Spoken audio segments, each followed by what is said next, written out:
The confirmation arrives without ceremony. A small green check mark. Payment successful. John stands in his kitchen, morning light diffused through half-closed blinds. The room is quiet, except for the faint hum of the refrigerator. His phone rests flat on the counter. The rent has cleared. For a moment, nothing feels unusual. Then the numbers shift. His banking app recalculates the remaining balance. The total compresses. What felt stable seconds ago now feels narrower. Not alarming, not dramatic, just smaller. He doesn't sigh. He doesn't frown. He simply looks at the screen a second longer than necessary. Then he locks the phone. This is not a crisis. It is routine. Across the country, this routine repeats in different forms. An insurance renewal notice arrives. A grocery receipt stretches slightly longer than expected. A utility bill ticks up without explanation. A student loan payment resumes after a pause. None of these moments are catastrophic on their own. They are small, predictable, administrative. And yet, many households move through these moments with a persistent sensation that income arrives and leaves with little residue. Why does that sensation feel so widespread? Why does the act of earning not always produce a feeling of stability? In the first 2 minutes of the day, nothing appears structurally dramatic. The systems are functioning, payments process, accounts update, transactions clear. But 2 quiet questions sit beneath the surface. If income is flowing, why does stability feel fragile? And how did ordinary expenses become so precisely calibrated to absorb that income? These questions are not accusations, they are observations. Later in the afternoon, John stands in a grocery aisle. He compares 2 brands of the same product. The price difference is not large, perhaps $1. He pauses, not because he cannot afford it, but because he calculates automatically. At the register, he doesn't appear distressed.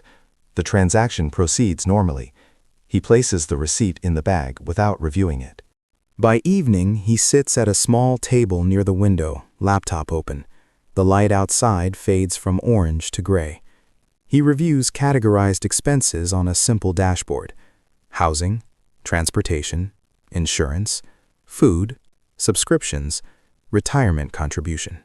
Each line item is ordinary. Each percentage seems rational in isolation. Yet when combined, they create compression. There is no dramatic music in this moment. No immediate consequence. Just a narrowing margin. The first act of this story is not about crisis. It is about structure. Living paycheck to paycheck is often described as a matter of income level, but that description may be incomplete because many households who report living paycheck to paycheck are not exclusively low income. Some are middle income. Some appear financially stable from the outside. The phenomenon is not confined to a single bracket, which leads back to our unresolved questions. If earnings vary widely, why does the sensation of financial tightness remain common? And how did so many independent expenses become aligned in ways that quietly absorb most of what comes in? We will return to these questions. For now, the green checkmark fades from the phone screen. The payment has cleared. The month has begun again. To understand the pattern, we step outward. A household does not operate inside a single system. It operates at the intersection of many. Housing is often the largest fixed expense. Whether renting or paying a mortgage, shelter represents stability and commitment. The payment is recurring, non-optional, and generally rises over time. Transportation follows. In many regions, commuting requires a vehicle. Vehicles require fuel, maintenance, insurance. Even public transit, where available, carries predictable monthly cost. Healthcare exists as both visible and invisible expense. Premiums, deductibles, copays. Even for those with employer coverage, the structure is layered. The monthly cost may be modest until it is not. Insurance extends beyond health. Auto insurance, renters or homeowners insurance, sometimes disability insurance. Each policy individually rational, together cumulative. Debt occupies another channel. Student loans, credit cards, auto loans, mortgages, each originated at a different time, for different reasons, under different conditions. yet repayment schedules align in the present. Wages, meanwhile, operate within their own structure. Income arrives in intervals, biweekly, semi-monthly, monthly.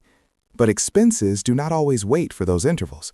They arrive when they arrive. Inflation subtly adjusts the landscape, not dramatically in a single month, but gradually over time. Food increases incrementally, services adjust, renewal notices reflect new pricing tiers.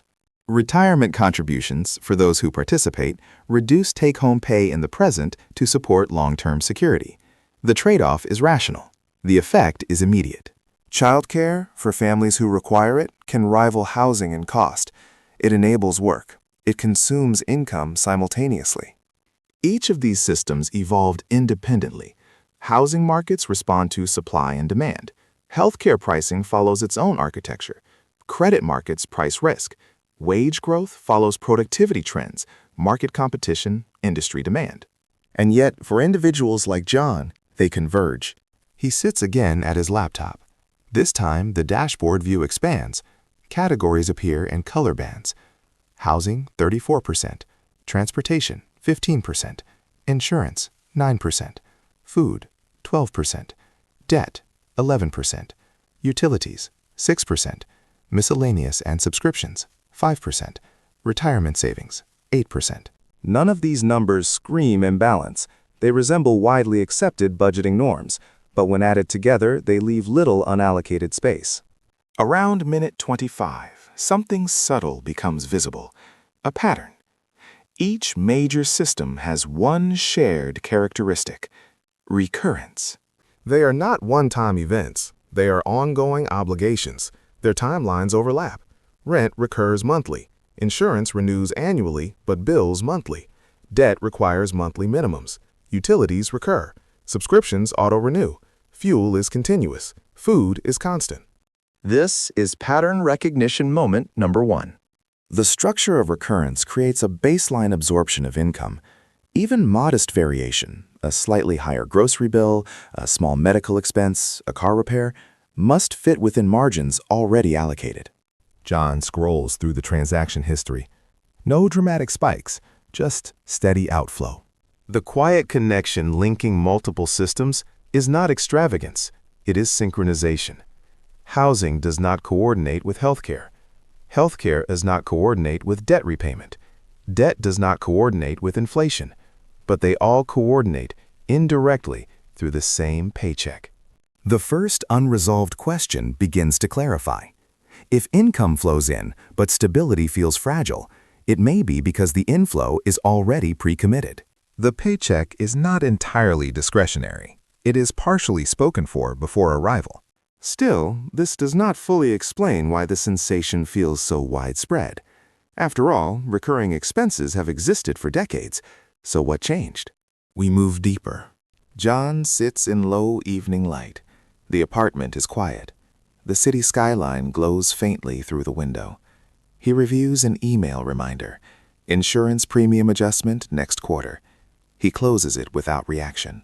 Living paycheck to paycheck does not always mean having $0 in the bank. It often means that most dollars have designated destinations. The consequences of this structure are not always visible in spreadsheets. They appear in daily decisions. When margins are narrow, risk tolerance narrows. Changing jobs becomes more complicated when a missed paycheck would create compression. Moving cities involves deposit requirements, relocation costs, uncertain housing markets. Entrepreneurial risk feels heavier when fixed expenses remain immovable. Career choices tilt towards stability rather than experimentation, not from fear, but from arithmetic. Psychological bandwidth narrows subtly as well. When recurring systems require attention, mental energy allocates toward maintenance. Calendar coordination becomes logistical choreography. John scrolls through his monthly calendar. Rent due. Insurance autopay. Credit card due date. Retirement contribution date. Utility draft. Each entry is normal. None are emergencies. But the calendar itself becomes a map of obligation. Around minute 40, we widen historically, gently. A generation ago, certain expenses represented smaller proportions of income relative to housing or wages in some regions. Healthcare structures differed. Tuition costs differed. Technology subscriptions did not exist in their current form. But new categories have also emerged. Digital services, platform subscriptions, connectivity infrastructure. Some replaced older costs, others layered on top. Meanwhile, expectations shifted. Reliable internet is no longer optional for many professions. Smartphones are essential for banking, communication, scheduling. The layering did not occur overnight, it accumulated gradually. This leads to pattern recognition moment number 2. The phenomenon of living paycheck to paycheck is not solely about income level, nor solely about spending behavior. It is about systemic layering over time. Independent cost structures accumulated without a corresponding mechanism to simplify or consolidate them at the household level. John sits with his laptop illuminated in the dark. A retirement account statement opens. The balance is growing slowly. Long-term projections look steady. In theory, the system is working, yet the present feels tight. This tension between long-term rational planning and short-term compression is a defining feature. Households are asked to optimize across multiple time horizons simultaneously: immediate bills, annual renewals, long-term retirement, unexpected contingencies. When systems layer, flexibility becomes the rare resource, not money alone. Flexibility. And flexibility, once reduced, shapes behavior. John stands in the grocery aisle again. He hesitates. Not dramatically, just a small pause. It is not about the dollar. It is about preserving margin. The second unresolved question now comes into focus. How did ordinary expenses become so precisely calibrated to absorb income? Because over time, markets adjusted to what households could sustain. Credit expanded access. Housing prices reflected demand capacity. Insurance premiums reflected risk modeling. Tuition reflected financing availability. Each system optimized internally. The calibration was emergent, not coordinated, but real, and households became the convergence point. We step further back. Imagine the household as an intersection. From one direction flows housing markets, from another, healthcare systems, from another, credit markets, from another, wage structures, from another, consumer goods supply chains, from another, inflationary pressures, from another, retirement investment systems. None of these systems were designed together, yet they meet in the same bank account. Reinforcing loops emerge quietly. Housing costs influence geographic mobility. Geographic mobility influences wage opportunities. Wage opportunities influence debt eligibility. Debt eligibility influences purchasing power. Purchasing power influences housing markets. Healthcare premiums influence employer compensation structures. Employer compensation influences take-home pay. Take-home pay influences spending capacity. Spending capacity influences pricing tolerance across industries. Credit availability smooths temporary shortfalls. Smoothing shortfalls sustains consumption. Sustained consumption stabilizes pricing models. Pricing models shape future expense baselines. These loops are not conspiratorial. They are structural. John rides a commuter train. He looks out the window at passing neighborhoods, apartment buildings, office towers, retail storefronts. He is not overwhelmed. He is embedded. Living paycheck to paycheck, in this structural sense, is less about failure and more about density, financial density. Income flows into a system already dense with obligations and feedback loops. Even small fluctuations, a mild increase in groceries, a modest insurance adjustment, a new subscription required for work, ripple across narrow margins.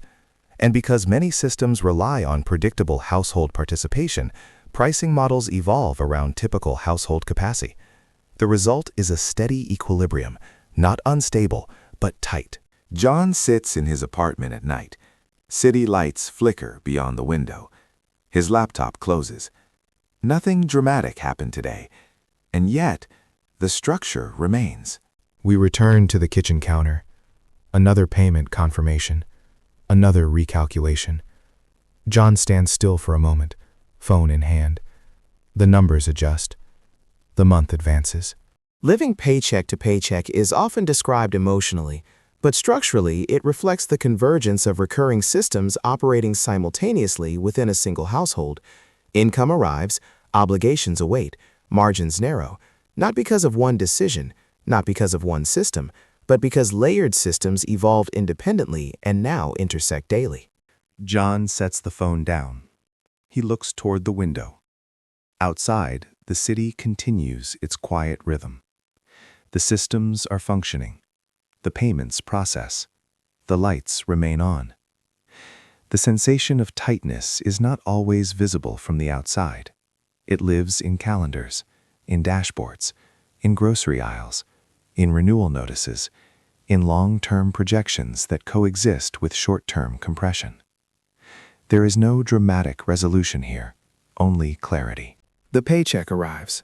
It moves outward into the systems that sustain modern life, and what remains is often just enough to begin again. If this perspective felt familiar, you're not alone. You can share your experience in the comments, not for debate, but to add context to the reality many people quietly live through. And if you want more long-form documentaries about the hidden financial systems shaping everyday American life, you can follow The Hidden Cost.